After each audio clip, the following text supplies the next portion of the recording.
Hello to everyone and welcome to the Alaska Report. We have a great program this afternoon. I wish that you could be with me in the studio today to smell the amazing smells that we're surrounded by. I have a special guest this month. It's Rita Jo Shoultz of Alaska Perfect Peony, based out of Homer. I was in Alaska last month and I was able to see firsthand some of our state's beautiful, beautiful peonies at the Georgeson Botanical Gardens at the University of Alaska Fairbanks.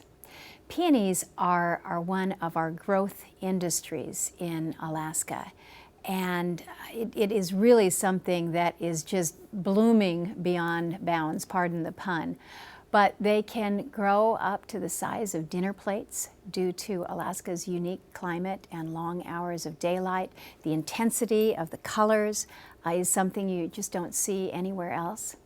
Rita Jo has been working with peonies since well before 2006, but it was then that she planted 3,500 peony tubers on her family's farm down in Homer. Then in 2008, Rita Jo traveled to New Zealand to study firsthand the country's cut flower peony industry. Alaska's Perfect Peony now has 15,000 peonies planted. They're preparing to plant perhaps another 5,000 or so. But Rita Jo is here in Washington, D.C. this week as a nominee for USDA's Champions of Change for the Future of Agriculture. This event was held at the White House just yesterday. So it's my pleasure to have Rita Jo as my guest on the Alaska Report. Welcome to you. And again, as I mentioned, we don't usually have props in the studio, but these are just a fabulous example of what we're seeing from Alaska Perfect Peonies, your operations down there in Homer, but really emblematic of this growing peony industry here in the state of Alaska. So welcome to the show, Rita Jo, and if you can just start off by perhaps sharing with our viewers how you got started in this business in the first place. Well, thank you. It's my pleasure to be here. Dr. Pat Holloway at the University of Alaska Fairbanks was working with one of her students and had done a big thesis report on the possibility of commercializing peony growing and marketing in Alaska. And she thought it was a good idea and asked me if I would do a test farm. So I came home from Fairbanks and started planning, and first of all trying to find 3,500 tubers was the job to start with. I had no connections for that type thing. Where'd you get them from? I ended up getting them from Oregon, and we now get them from all over the world. But we put 3,500 in the field, and I thought that was what I was going to be doing, was a little test plot, and 3,500 was going to be my goal. But then my son Shannon, after a couple of years, said, "Mom, I'm interested in these peonies," and which was exciting for me, very exciting for me. So I quickly revamped my program to 20,000 peonies instead of 3,500. Wow. So we're almost there, but we're doing really well. We're really enjoying it. It's a wonderful thing. And I know a little bit about peonies because they happen to be my favorite flower. In fact, I've told the story that when my husband and I got married 27 years ago now, in August, peonies were what I was looking for my bouquet, and I couldn't find a peony for love nor money. Right. That was then. That was then. And now, is it not a true statement that peonies are the number one choice for brides in a bouquet? That is correct. They are the number one. In fact, they're almost the number one for all flower requests. Wow. And we fill that niche. That's what's so great about this, is that normally there's no peonies available the last week of June through September. Because why? Well, they don't grow anywhere else in the world at that time. Right. You know, there's Israel that has them in January, February. There's New Zealand has them in November, December, but nobody has them during that time because of our unique climate. So we have a niche, and I think I don't think that Alaska can grow enough peonies to fill that niche. Last year, Holland sold 70 million stems in their season. So, I mean, wow. That's just an astronomical number, and I don't think we can ever meet that. So I'm not concerned about anybody competing with each other. It's just really a unique situation for us. So the Alaska season is, when do you start cutting peonies and when do you end? What is that peony season? Well, as you know, we've got this huge state, so we've got this huge difference in climates. And even in my area, I start usually around the middle of July, but I have peony farmers I can almost see their farm, but their elevation is much higher than mine, so they go through into October. But normally my season is first or second week of July through the end of August. And they'll start, so we've got the whole 3 months covered. So with Alaska, we're unique because we can fill a time in the market when nobody else has blooming peonies, and this is because of our northern climate.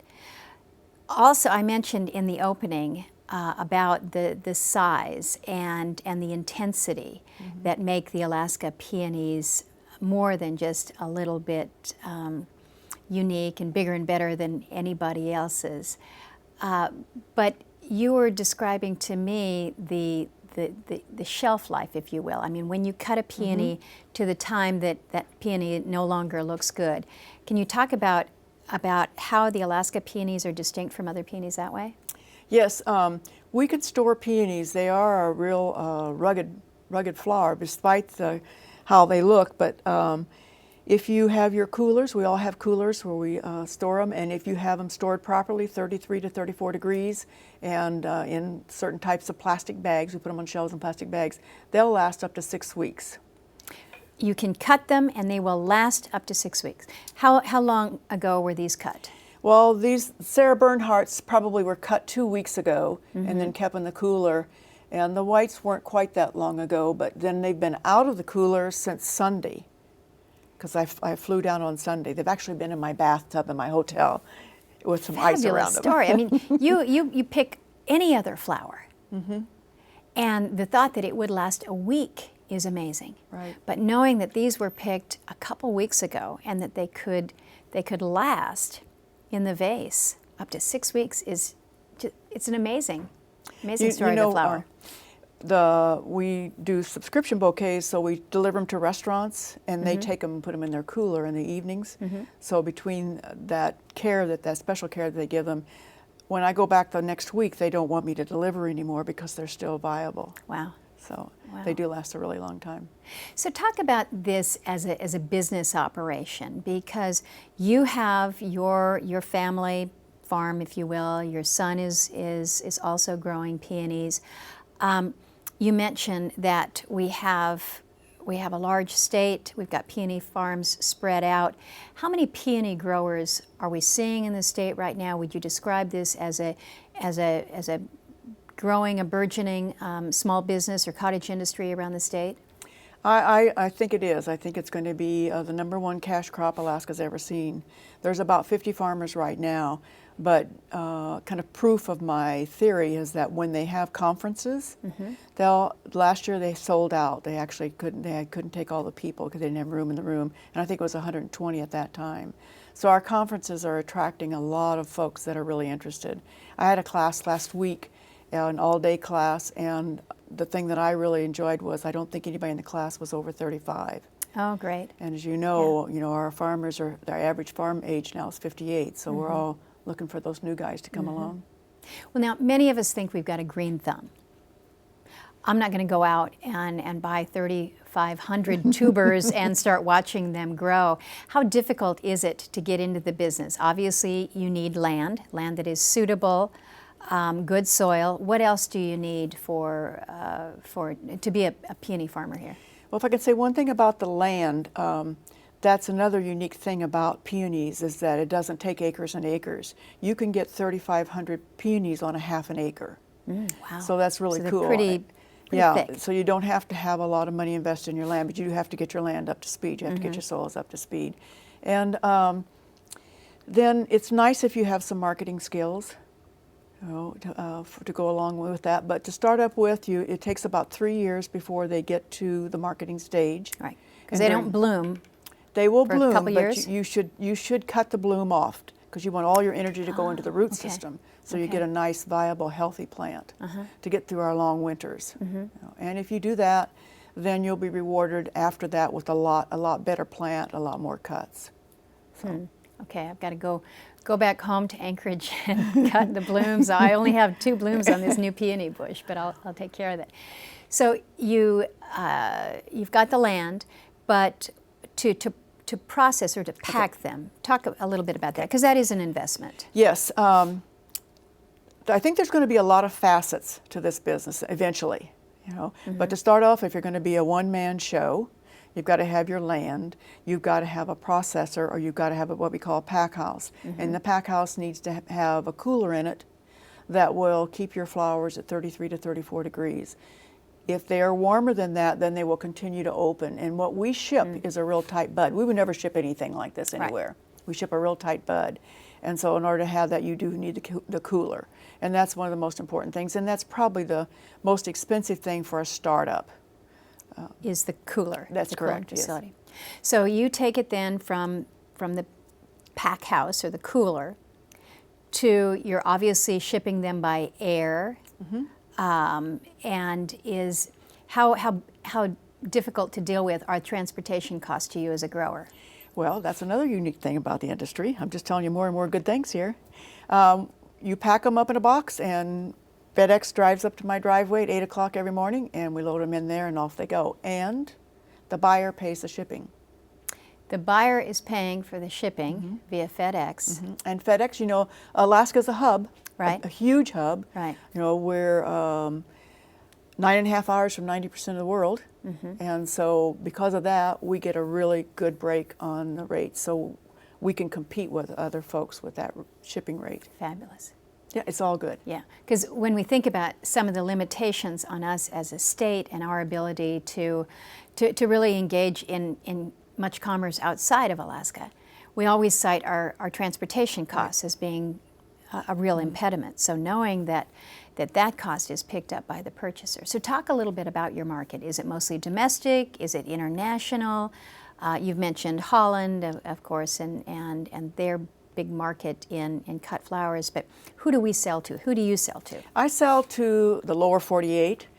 I sell a little bit to Alaska, but not a lot. But my theory is that why would I want to go to a foreign country that's going to require phytosanitary inspections? We got to learn all their codes, and you have to have customs and a lot of other paperwork things. In the lower 48, FedEx just pulls up and off it goes, and we're done. Right. Yeah, so. But is it fair to say that there is a market outside of the United States for Alaska flowers? Alaska Absolutely. peonies? We get requests almost probably every 3 or 4 days all summer long. We get requests from, we've got a lot of folks in Australia wanting them, and they want big numbers.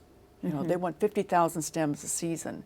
And 50,000 stems, I don't think there's hardly any farm right now that's up to that speed. Yeah, You know, yeah. so they're the big guys, and we're not quite ready for them.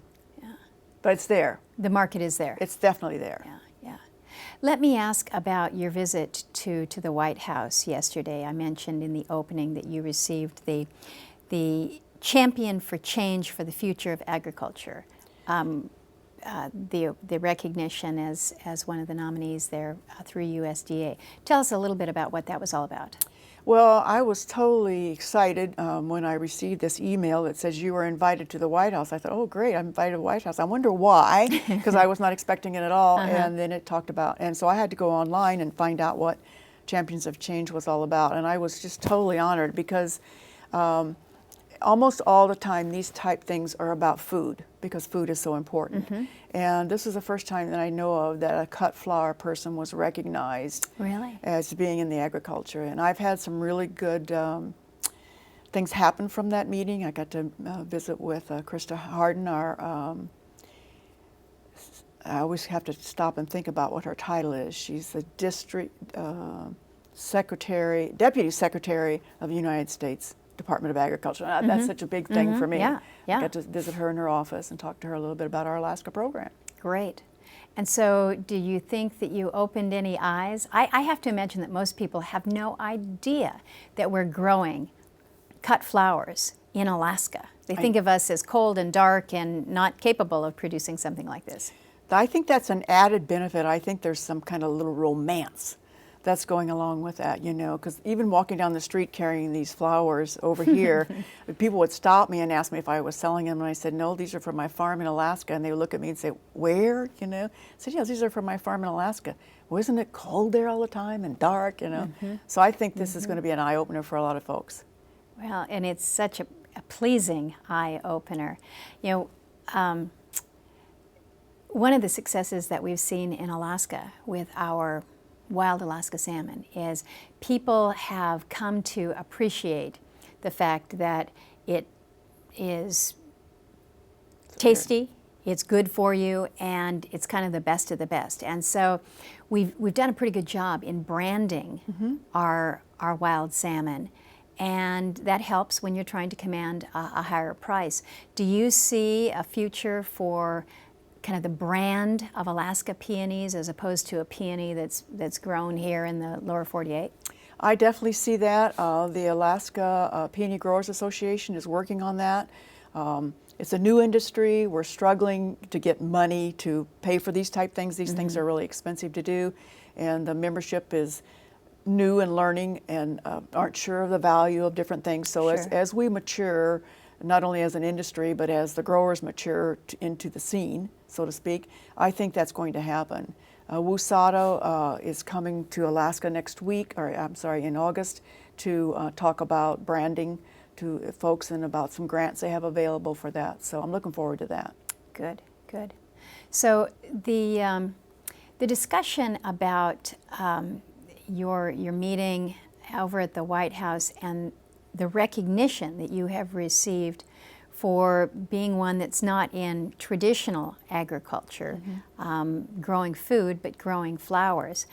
How big of an issue do you think that this could be in Alaska, where you have people who are looking at this as perhaps a more lucrative area to go into, so they take their land out of growing maybe they have a little truck farm and they grow lettuce and stuff for a farmer's market, or maybe it's bigger than that. Are you seeing people making that shift from food and crops to flowers, or is it actually not I think it's just the opposite. I think that folks that have not really been in the soil are getting interested in the peony, and then as a spur off of that, with the high tunnel programs that are going on in Alaska, they're making a little area for a potato patch or some fresh lettuce. So I think it's actually encouraging that versus taking away from it. Good. That's encouraging to hear, because that's one of the things that I'm trying to do as I go around the state, is to remind people that when we're talking about food issues, food security, we really can do a lot more of the grow it yourself. We don't have to rely on California and Washington State for our lettuce. We can do a pretty good job of so much, but we need to get into the soil. We need to do that. So I've been real active with the farmers market in the last 2 or 3 years, and it started off with just 2 or 3 folks, you know, that brought lettuce and tomatoes and whatever. And now, you know, it's for Homer, Alaska. It's a very big farmers market, and we're getting a lot of publicity because of it. And it is so cool to see folks' eyes light up when, you know, radish. I grew this radish. You know, it's a unique. It's almost addictive. You know. It's the only way I could get my youngest son to eat carrots was when he was able to put the seed in the ground and then pull the carrot out. He still doesn't like store-bought carrots, and he's 22 years old, but we had him for many years there. When you grow it, grow it yourself. Well, it tastes better. Number one, it does taste better, but the satisfaction of, like you say, from a seed, it's a miracle that the seed turns out to be something, you know. And the little kids are getting involved, you know, especially with the high tunnels. It's a whole family affair. The high tunnels are fabulous opportunity for us in Alaska to just extend that growing season. So one last question for you, because it kind of goes again to the issue of growing your own and being proud of what you have grown. White House has been focusing a lot on growing your own food. And on the occasions that I have an opportunity to be over there, you can't help but notice that in the public spaces, there are beautiful flowers everywhere. Mm-hmm. Do you think that we can get a push to make sure that they're hosting only flowers grown in America in the White House, and particularly our fabulous Alaska peonies? Well, we're sure working hard on it. There's a movement afoot right now. It's called American Grown, Mm-hmm. and it's going across the United States right now, getting new members, and a lot of lobbying going on. Good. And it just makes sense that the White House should have American flowers. And of course, peony will be number one. Number one. Absolutely. Particularly. But yeah, I've been working really hard on that and making contacts in the White House with the White House florist, that type thing. Great, great. Well, Rita Jo, know that we'll be working with you to advance the Alaska peony brand.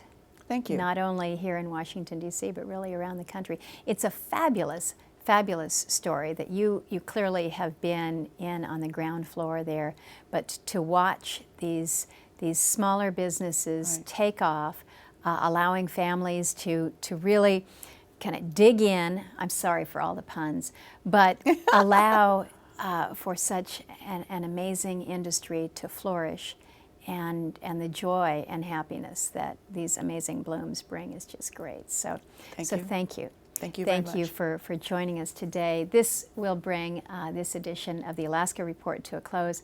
Again, Rita Jo, thank you for taking the time to visit with our viewers, to educate them about the amazing peonies that we're seeing come out of our state, and look forward to getting out into one of your peony fields and just experiencing it all.